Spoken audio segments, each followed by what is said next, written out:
Welcome to the Beginner's Guide to the Rattan Ring. If you've been training martial arts for any amount of time, you've come across all sorts of different types of tools. One of the most common is the heavy bag, but not every heavy bag is shaped the same. Some heavy bags are teardrop shaped, some of them are longer for kicking, some of them are more dense for power training. But every variation, every innovation into the heavy bag really comes down to the needs of the fighter and what the fighter is working on, specific skills and attributes the fighter is trying to develop. The same is true with Chinese martial arts that has been developed for thousands of years.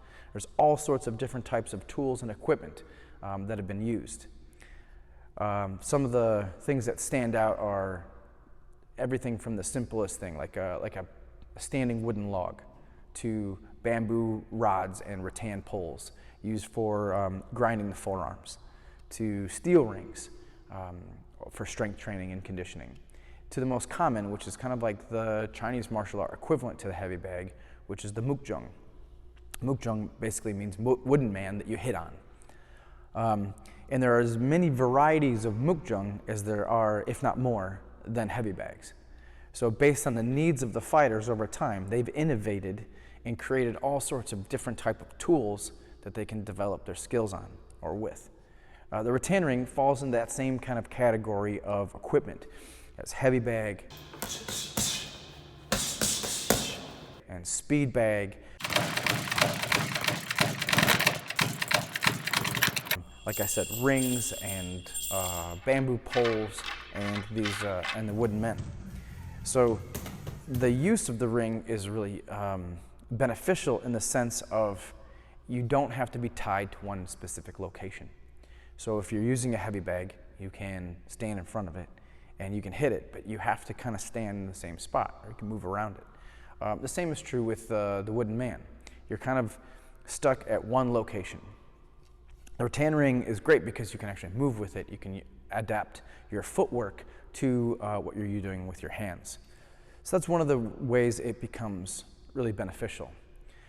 On the other hand, it's a difficult tool to use because on the front end of it, its use is not obvious. I could put on a pair of boxing gloves and I could go to a heavy bag and pound away and work up a good sweat. I can't just pick up the ring and use it in the same way as I hit a heavy bag. I won't get the same type of workout with it. So it's important to have a basic level of competency with the ring so that you can turn it into a useful tool. And that's really what this video is all about.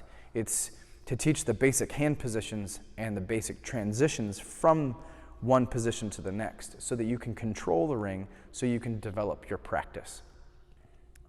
Now, at the end of each section, I've shown some applications to the transitions. I think the example is really there for you to understand how important visualization is with using the rattan ring and its direct connection to how practical you can use it in self-defense. So I'm going to start you off with the basic hand positions, the transitions flowing from one to the other. I'm going to give you some ideas about how to use those transitions in a self-defense manner. But ultimately, the burden is yours. You have to take your system of martial arts and you have to pass it through. You have to use a bit of your own ingenuity, your own creativity, and see how the ring applies to your system. Now, not everything that you've learned is going to be useful for the ring.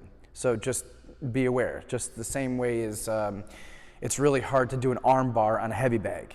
The tool is useful and that technique is useful. So it's really important that you understand the limitations of the ring. It can't be used for everything. However, the things that it can be used for, it exceeds at. Regardless of the martial arts system that you've been trained in, when you start learning the hand positions and the different transitions, I believe that you'll start to understand how to incorporate the rattan ring into your practice and how you can use your martial arts system and pass it through the ring and really come out with all sorts of different types of drills and training exercises that will benefit you in your solo training.